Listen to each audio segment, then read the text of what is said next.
morning 5B. This is Mr. Wong. Today we'll be going through your homework yesterday, and after that we'll start on electricity. So there are two lessons today, two assignments. One is on going through yesterday's homework, and the other one is starting electricity proper. Alright, so let's get the ball rolling. Let's start off with question 11 from the cells worksheet. So question 11 here says that you have a chick cell, which is this, and then you have a red blood cell, which is here. You realize something very interesting about red blood cell. You realize that the nucleus is missing. Okay, you realize that there's no nucleus.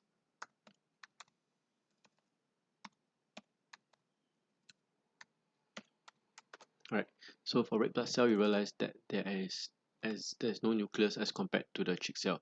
So we know that both are actually animal cell. Chick cell has a nucleus, which is indicated here, but the red blood cell doesn't have a nucleus. Alright, so without a nucleus, there are certain things that the cell cannot do, because we know that the nucleus is the one that controls all activities in the cell. The nucleus is also the one that contains genetic information. So without the nucleus, there are things that the red blood cell cannot do, and that is probably the reason why red blood cell get replaced quite regularly. Right, so let's look at part A. Part A says part A says which cell can divide to form new cells and give a reason. Okay, so let's use the CER technique. Okay, so I know chick cell has a nucleus. It has genetic information which can be passed on to the next generation. We know red blood cell doesn't have a nucleus, and when red blood cell doesn't have a nucleus, means it doesn't contain any genetic information. It cannot pass on, it cannot reproduce, it cannot pass on information to the next generation. So the claim here is quite straightforward. The claim here is that the which cell can divide, the chick cell is the one that can divide to form new cells because it has a nucleus. So once again, if you forgot what is CER technique, claim, evidence, reasoning, claim is basically the answer to the question, which cell, is it a chick cell or is it a red blood cell? So this is basically the answer, the straightforward answer without explanation and evidence. So what is evidence? Evidence is basically what the diagram, the tables tells you. Okay, so evidence is basically what the diagram tells you. And then looking here, the diagram tells me that the chick cell has a nucleus. So from here we know chick cell has a nucleus. It has a nucleus.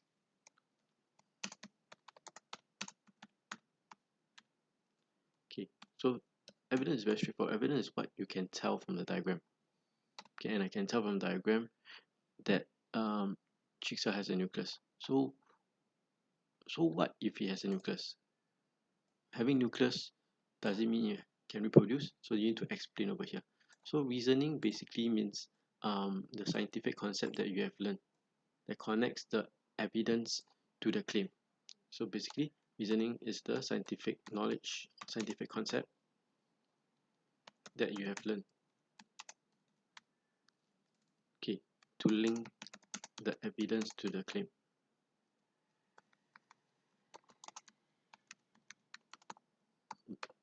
Alright, okay, so now let's try to link it with scientific concept we have learned. So what is in the nucleus? I know that the nucleus has genetic information. And what is this genetic information for? Is to pass down to the next generation.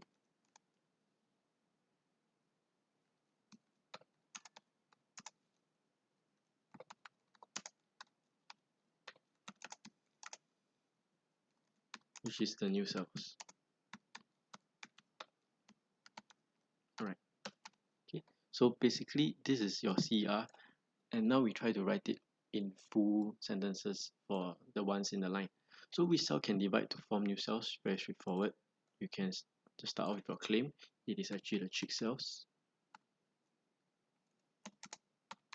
Okay, and then full stop, and this is just the claim. So this is the reason, because chick cell, because it has nucleus. Yes, nucleus. which contains information, okay, which contains genetic information.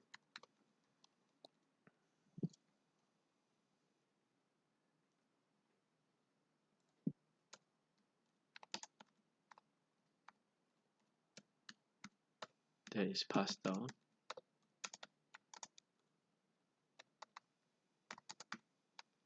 to the new cells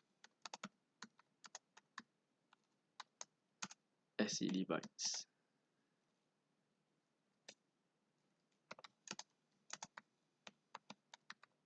Okay, so this is the answer. Okay, so what happens that which cell can divide to form new cells? You answer the question. Chick cells. Why is it so? Because chick cell has a nucleus which contains genetic information. This is the concept that you have learned. And what is this genetic information for? It can be passed down to the next generation, which is the new cells as it divides. Okay, so this is the reason why chick cells can divide to form new cells and red blood cells cannot, because red blood cell doesn't have a nucleus. Okay, without a nucleus, it doesn't have the genetic information, and it cannot control the activities in the cell. So what happens that it will actually die very fast. That's why in your body, your red blood cell actually is produced very regularly. So every day red blood cells die, every day red blood cells are being formed. Okay, unlike your muscle cells, unlike your brain cells, it's a bit different. Right, so without a nucleus, you can't reproduce, you can form new cells. With a nucleus, you can form new cells, you can cell divide. Why? Because it contains genetic information that can be passed on to the new cells as it divides during cell division. Right, so let's go to part B. Okay, part B here asks you, why do cells carry out cell division? Why must one cell become two cell, two cell become four cell become eight cell? Why must we have more and more cells? So we realize this is actually part of the characteristic of living thing. Okay, basically it's as simple as to reproduce. I also accept answers like to grow in numbers, which is the same concept as reproduction. Okay, so you cannot have just one. You cannot just have one muscle cell. You need to have a lot of muscle cells because you need to move.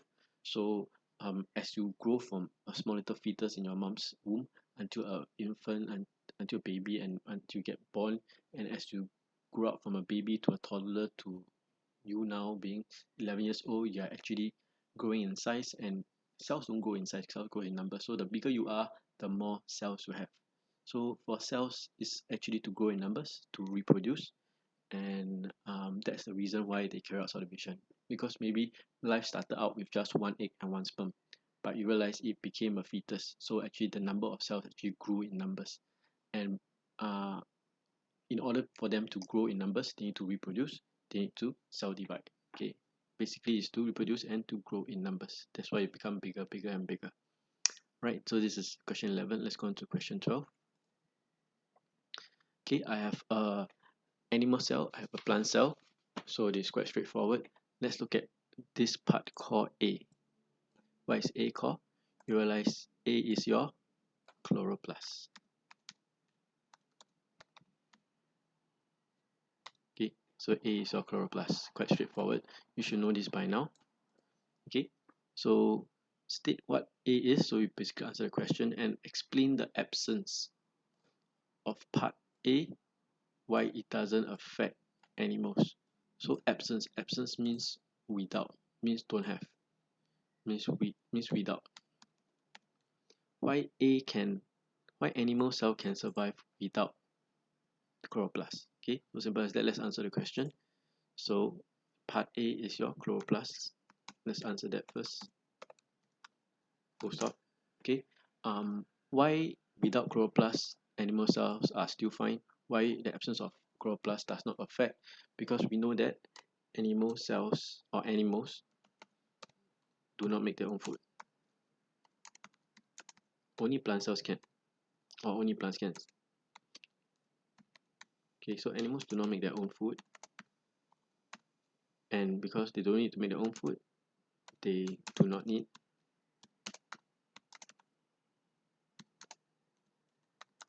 chloroplast.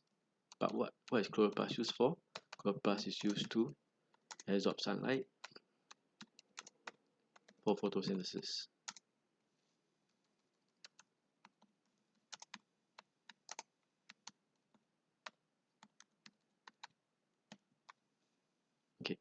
Simple as that. Okay, so this is the answer. Let me just put into here. Okay, so what is part A? If you understand the diagram, you know that part A is a chloroplast. Why without part A animals are still okay? Because animals do not make their own food, so they do not need a chloroplast to absorb sunlight for photosynthesis. So that is the main answer. So besides part A, name another part that cannot be found in animal cells. So by looking at the diagram, you realize the only part that the plant cell has and the animal cell they don't have besides the chloroplast is your cell wall, which I'm going to highlight it. Okay, so it's the cell wall. Okay, so very simple. For this, it is the cell wall. There's no other part because you cannot mention A, which is your chloroplast. So the main difference between animal cells and plant cell in terms of the number of parts is chloroplast number one and also cell wall. Okay, so this is the answer for question 12, is the last question of the cells worksheet. Alright, now let's go on to the exercise 4, which is in your activity book on cells. Okay, this is the one. The first three are MCQ. They are quite straightforward, so I'll just go fast from here. You see two different types of cells. This is a irregular shaped one, this is a normal circular one, and this in the center. So let's identify what is this thing in the center. What is this thing? And what is this black dot over here? And if you know what we have taught so far, this is actually the nucleus. Okay, simple as that. So write down on notes. Okay, don't just stare at the diagram. Tell me what you know. Okay, and you realize based on the shape and based on the structure, you know these two are your animal cells, because you don't see any chloroplast, you don't see any cell wall. Okay, so you know these two are animal cells. Okay, so this is what you have. You can infer from when you see the diagram. So now let's look at the question. Which one is correct? I want the one that is correct. So I want the answer that is correct. Okay, so if I want an answer that is correct, both have nucleus. This is true. Let me use a red color ink for this. Okay, so both have a nucleus. Is there a nucleus here? There's a nucleus here. Correct, there is a nucleus. Both have chloroplast. I don't see chloroplast. I don't see chloroplast. No. B has a cell wall. No, it doesn't have a cell wall. A do not have a cell membrane. A has a cell membrane. So this is wrong. So this part is wrong. So answer is 1. Simple as that. Okay, let me just write it properly. Okay, so the answer is 1.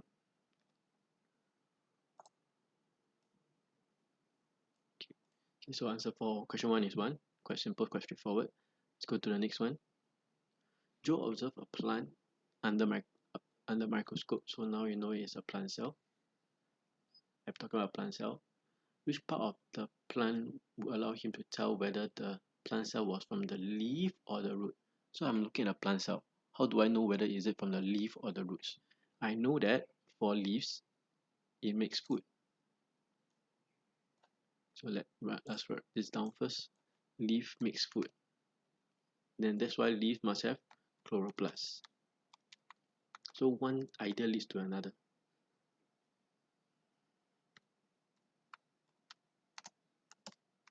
Okay, so I know that the leaf must have chloroplast. On the other hand, the roots do not have chloroplast because it's not a leaf, it doesn't need to make food. So I'll write over here, don't have chloroplast.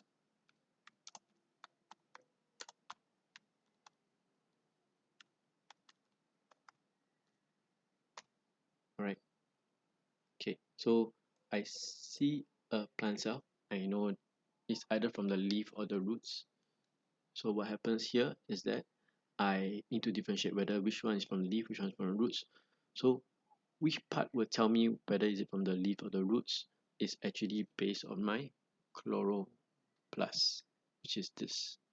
Okay, because both will have your cell wall, because they are all plant cells, both will have your cell wall, both will have cytoplasm because they are cell, both will have cell membrane because they are cells. So only one is chloroplast. So answer is 1.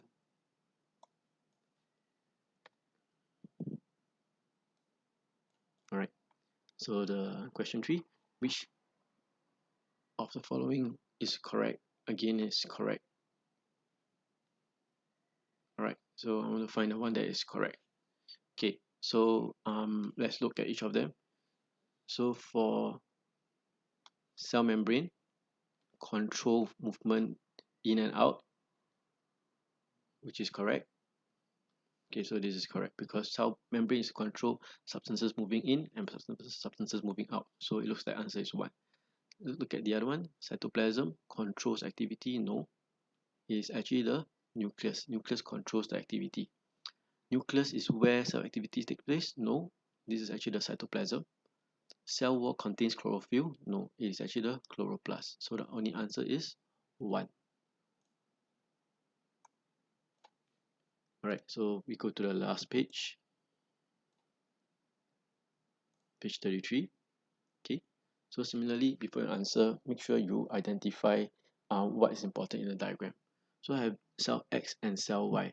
Look at cell X. What kind of cell do you think it is? Okay, you can see that it is of regular shape. It is actually a plant cell, or it looks like a plant cell to me. Okay, on the other hand, for cell Y, it is irregular shape. This one most likely is a animal cell. Okay, animal cell. Right. So study the cells carefully, answer the question, state which one is an animal cell, which one is a plant cell. So based on their shape and also the structure, because you realize there is this structure over here that I will highlight for you. You realize there is this structure. It's quite thick. Later on we'll discuss what is this thing. So based on the shape and based on the structure, I know that cell X is actually my plant cell.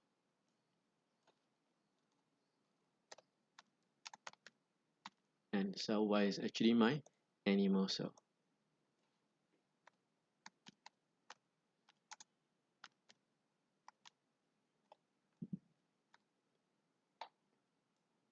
Alright, so name a cell part that is found in X but not found in Y. You realize both have this black dot which we will discuss later. Both have cytoplasm, both have cell membrane, but you realize that in X, which is a plant cell, you have something called a cell wall, which Y doesn't have because Y is an animal cell. Okay, I saw this answer that some of you have in your class kit. Some of you actually wrote chloroplast. Let me just write down first, but I'm gonna discuss something about this. Chloroplast. Okay, all right, so yes, in theory we know that plant cell will have cell wall and chloroplast. Animal cell do not have cell wall, do not have chloroplast. However, in this question, yes, we can see cell wall because cell wall is this blue thing that we shade. We can see cell wall, but we cannot see chloroplast. So we cannot say that cell X has chloroplast because we don't see any chloroplast. You realize there is no chloroplast at all. This might be the root cell, this might be a flower cell, might be a fruit cell, might be a stem cell, but there's no chloroplast seen. Okay, so for part B, I cannot write chloroplast. Okay, so if you wrote chloroplast, is wrong because I don't see any chloroplast. So the last part is I want to label the nucleus for each kind of cell. So I'm just gonna label. So this black dot is my nucleus, I know. This black dot over here is also my nucleus. So the black dots represent your nucleus. Okay, simple as that. Okay, so remember to label the diagram. Okay, maybe I put it below. Yeah. Okay, can. Right, so this is the answer for question 4 of the review exercise, and this was the homework yesterday. So today we'll start on electricity. So check out the other assignment, which is the other lesson on electricity. So in summary, there are 2 lessons today. One is on going through the answers for yesterday's work. The second one is on electricity. See you later.